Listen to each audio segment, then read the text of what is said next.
Online classes चल रही है YouTube पे। जी सर। चारा इसमें से अब आगे बढ़ते बेवकूफ बना रहे हैं, सब बेवकूफ सर ये बनाते हैं। लोग टेक्स्ट बुक हो गया, सबसे फर्जी है टेक्स्ट बुक। मैं आज ही अनइंस्टॉल टेक्स्ट बुक और ग्रेडअप को करूंगा और 10-20 लोगों को सवर कराऊंगा। ये बेकार है। सबसे अच्छी है किताब लेके जो हमारा ट्रेडिशनल पैटर्न था उसी को फॉलो किया जाए और किताब लेके पढ़ा जाए, कुछ नहीं होगा। जीके का मतलब है कि डीप में जाके पढ़ना पड़ेगा। ये सब यूट्यूब से पढ़ने से कोई मतलब नहीं। स्टैटिक पढ़ाते हैं, नॉर्मल पढ़ाते हैं, इससे लगेगा कि आप बहुत कॉन्फिडेंस में हैं, बहुत अच्छे करेंगे। मॉक करने की बोलते हैं, बिल्कुल बेकार है, धंधा कर रहे हैं। हाँ सब धंधा है। मॉक टेस्ट कराएंगे तो उसमें 100 नंबर आ जाएगा। यहाँ पर 100 अटेम्प्टेड नहीं हो पाते, वहाँ 100 नंबर आ जाता है। कोई मतलब नहीं है मॉक टेस्ट। तो फ्रेंड्स, आप लोगों ने एक क्लिप देखी। देखिए एनटीपीसी एग्जाम होने के बाद जो है ये कुछ स्टूडेंट की क्लिप जो है बहुत वायरल हो रही है। मेरे पास भी कई कमेंट आए कि सर जो टेक्स्ट बुक वगैरह है उनके पास नहीं लेने चाहिए, कुछ भी रिलेट नहीं होता है, ऐसा इन स्टूडेंट ने भी बोला है। अब देखिए, अगर आप मेरे पुराने सब्सक्राइबर हैं, आप मेरी सारी वीडियोस देखते हैं, शुरू से आप मेरे साथ जुड़े हुए हैं, तो आपको अच्छे से पता होगा मैंने कम से कम 10 से 15 वीडियो में ये बात बोली है कि जो मॉक टेस्ट होते हैं वो सिर्फ आपकी प्रैक्टिस के लिए होते हैं। जैसे मेरे पास स्टूडेंट कमेंट करते थे कि सर मेरे मॉक टेस्ट में 67 आ रहे हैं, मेरे 72 आ रहे हैं, क्या मेरा सिलेक्शन होगा? हमेशा देखिए जिसको मैंने रिप्लाई किया उसको भी यही बात बोली और वीडियोस में मैंने 10 से 12 वीडियो इस टॉपिक पर अगर बनाई हैं, यानी कि जिन वीडियोस में मैंने इस बारे में डिस्कस किया है, मैंने हमेशा यही बात बोली है कि मॉक टेस्ट से आपके क्वेश्चन एग्जाम में नहीं आते हैं। यानी कि मॉक टेस्ट और एग्जाम का कोई डायरेक्ट रिलेशन नहीं होता है क्वेश्चंस का। मॉक टेस्ट सिर्फ क्या होता है, अपनी सिली मिस्टेक्स को दूर करने के लिए, अपनी प्रैक्टिस को डेवलप करने के लिए लगाए जाते हैं। मैंने हमेशा ये बात बोली है कि जब आप मॉक टेस्ट लगाते हैं वहां पर आपको पता लग जाता है कि किस क्वेश्चन पर आपको रुकना है, नेगेटिव से आपको कैसे बचना है, ये सारी बातें जो है मॉक टेस्ट से आपको पता लगती है। टाइम मैनेजमेंट मॉक टेस्ट से किया जाता है। लेकिन फिर भी क्या है, कुछ स्टूडेंट को ऐसा लगता है कि जो मॉक टेस्ट में कर रहे हैं वही क्वेश्चन एग्जाम में आ जाएगा। मॉक टेस्ट में अगर 80 आ रहे हैं तो एग्जाम में भी 80 आ जाएंगे। देखिए, अगर आप मेरे पुराने सब्सक्राइबर हैं, मैंने एक डेडिकेटेड वीडियो बनाया था इसी टॉपिक पर।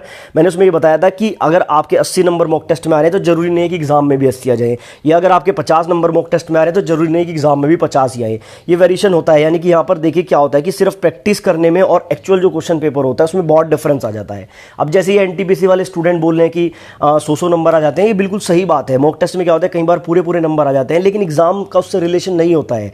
ठीक है ना। और फिर से मैं यही बात बोलूंगा कि जो आप मॉक टेस्ट लगाएं, सिर्फ टेक्स्ट बुक की बात नहीं है। आप किसी भी कंपनी का मॉक टेस्ट लगा रहे हैं तो वो सिर्फ प्रैक्टिस के लिए होता है। आपको पता लगता है कि किस तरह से आपको टाइम मैनेजमेंट करना है, कौन से क्वेश्चन में आपको ज्यादा टाइम देना है। कुछ सिली मिस्टेक जो स्टूडेंट कर देते हैं कैलकुलेशन की, वो प्रैक्टिस हो जाती है, इसलिए मॉक टेस्ट लगाए जाते हैं। तो अगर आप ये बात बोले कि भाई मॉक टेस्ट लगाए थे हमने और एग्जाम में हमारे जो है क्वेश्चन नहीं है, तो बिल्कुल आप गलत बोल रहे हैं।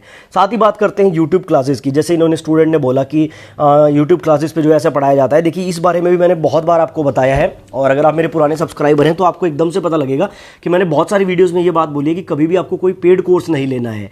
मैंने हमेशा ये बोला है कि YouTube पर आपको फ्री में सारा कंटेंट मिल जाता है, लेकिन कंटेंट आपको ढूंढना पड़ता है। देखिए, अगर आप एक टॉपिक सर्च करते हैं आपको हजारों वीडियो मिल जाएंगे उस टॉपिक पर, और वो हजारों वीडियो जो है वो सारे सही नहीं होते, उसमें से एक सही वीडियो आपको ढूंढना पड़ता है। और इसी चीज का फायदा उठाते हैं जो आपके बड़े बड़े चैनल्स हैं, यानी कि जो बड़े बड़े एजुकेशन चैनल्स हैं, वो आपको क्या बोलते हैं कि आप हमारा पेड कोर्स लीजिए, आपको जो है कोई वीडियो ढूंढना नहीं पड़ेगा, आपको प्लेलिस्ट मिल जाएगी, वहां पर आप वीडियो देखना है, आपको PDF मिल जाएगा, ये प्रैक्टिस सेट मिल जाएंगे, सारी चीजें आपको एक ही जगह मिल जाएगी। अब कुछ स्टूडेंट ऐसे होते हैं जो सिर्फ इस चक्कर में कि हमें कुछ ढूंढना नहीं पड़ेगा वो पेड कोर्स ले लेते हैं। जबकि मैंने स्टार्टिंग से आपको ये बात बोली है कि YouTube पर पेड कोर्स लेने की आवश्यकता ही नहीं है। देखिए, YouTube एक इस तरह का समंदर है, यहाँ पर अच्छी बुरी सारी चीजें आपको मिलती हैं। अगर आप अच्छी चीजें ढूंढना चाहते हैं तो आपको थोड़े से एफर्ट लगाने पड़ेंगे। अगर मैं अपनी बात करूं, मैंने अपने लाइफ में आज तक कोई पेड कोर्स नहीं लिया है। अब मेरे पास स्टूडेंट कई बार पूछते हैं कि सर मैं ये वाला पेड कोर्स ले लूँ, एग्जामपुर का ले लूँ, उनका ले लूँ। देखिए, मैंने हमेशा आपको ये बात बोली है कि पेड कोर्स लेने की आवश्यकता नहीं है जब फ्री में आपको चीजें मिल रही हैं। और यही यहाँ पर गलती की है बहुत सारे स्टूडेंट ने। आप क्या करते हैं, देखिए आपने किसी का पेड कोर्स ले लिया और आपने एक चीज और नोट करी होगी, जिन चैनल्स का आप पेड कोर्स लेते हैं वहां पर मान लीजिए कोई टीचर आया, उन्होंने कोई टीचर रखा, उसने पढ़ाना स्टार्ट किया, बहुत अच्छा पढ़ा रहा है। ठीक है, जैसे ही उसको अटेंशन मिलना शुरू होगा, स्टूडेंट उसके साथ जुड़ने शुरू होंगे, वो वहां से छोड़ के तुरंत अपना यूट्यूब चैनल बना लेता है और वो जो है अलग से अपना चैनल चला लेता है। तो जितने भी आपके पेड कोर्सेज उस पर यही होता है। फिर उसकी जगह वो एक टीचर रखते हैं। अब जो सब्सिडरी टीचर होता है, जो उसके रिप्लेसमेंट पर रखा गया, ऑब्वियस सी बात है वो इतना अच्छा नहीं पढ़ाएगा, उसको नहीं पता है। तो ये होता है आपके पेड कोर्सेज में। तो ये देखिए, पेड कोर्सेज के तो मैं खिलाफ हूं। मैंने हमेशा से आपको यही बात बोली है कि पेड कोर्स आपको नहीं लेना है। अब चाहे आप ग्रुप डी एस्पायरेंट है या किसी भी एग्जाम की आप तैयारी कर रहे हैं, पेड कोर्स लेने की आवश्यकता नहीं है। यूट्यूब पर आपको ढूंढना पड़ेगा अपने अकॉर्डिंग।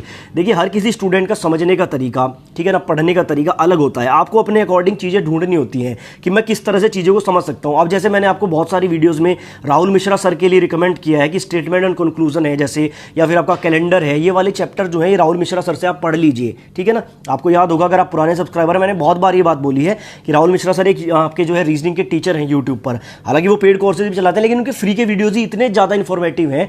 जो स्टेटमेंट कंक्लूजन है, अगर आप एक बार उनसे पढ़ेंगे, आपको कहीं पे जाने की पढ़ने की जरूरत नहीं है। न्याय निगमन वाला जो चैप्टर है सिलोगिज्म, राहुल मिश्रा सर ने बहुत अच्छे से पढ़ाया, वो भी फ्री में आपको मिल जाएगा। तो देखिए, चीजें आपको ढूंढनी होती हैं। अब रहा सवाल कि मॉक टेस्ट लगाने चाहिए या नहीं लगाने चाहिए, तो मैं तो अभी भी आपको यही बात बोलूंगा, बिल्कुल आपको मॉक टेस्ट लगाने चाहिए। जरूरी नहीं है आप टेक्स्ट बुक के ही लगाएं, जो आपको अच्छा लगे वो लगाएं, क्योंकि मॉक टेस्ट लगाने से प्रैक्टिस होती है, वहां पर एक टाइम चलता है, वो टाइम का जो आपके ऊपर प्रेशर होता है वो आपको दिखाई देता है। एग्जाम में आप डायरेक्ट बैठ जाइए जाके, आपको पता भी नहीं होगा किस तरह से टाइम मैनेजमेंट करना है, तो ये सारी चीजें तो मॉक टेस्ट से क्लियर होती है। लेकिन अगर आप ये सोचे कि मॉक टेस्ट में जो क्वेश्चन आ रहे हैं, मॉक टेस्ट में जो लेवल आ रहा है वो एग्जाम में आ जाएगा, देखिए अगर ऐसा होता तो हर कोई सिलेक्शन ले लेता, 399 का पास लेकर हर कोई जो है एग्जाम में बैठ जाता और क्लियर कर लेता।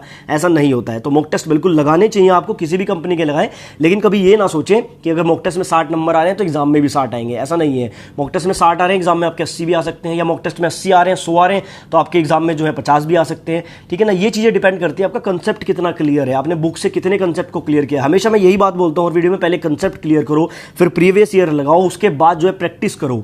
ठीक है ना, ये बात मैंने लगभग अपनी हर वीडियो में आपको बोली है। तो यहाँ पर आपके डाउट मैंने क्लियर करने की कोशिश करी, उम्मीद करता हूँ डाउट्स क्लियर होंगे। अब एनटीपीसी वाले एग्जाम से ग्रुप डी वाले थोड़ा सीख सकते हैं, क्योंकि देखिए एनटीपीसी का जैसे जैसे एग्जाम हो रहा है तो ग्रुप डी वालों को थोड़ा बेनिफिट मिल रहा है। तो ग्रुप डी वाले भी ध्यान दें कि इस भरोसे ना बैठे कि जो आप मॉक टेस्ट लगाते हैं वहीं से आपके एग्जाम में क्वेश्चन आ जाएंगे। ठीक है ना, मॉक टेस्ट सिर्फ प्रैक्टिस के लिए होते हैं। ठीक है, अब अगर फिर भी कोई आपका डाउट है तो कमेंट बॉक्स खुला है, आप कमेंट बॉक्स में लिख सकते हैं।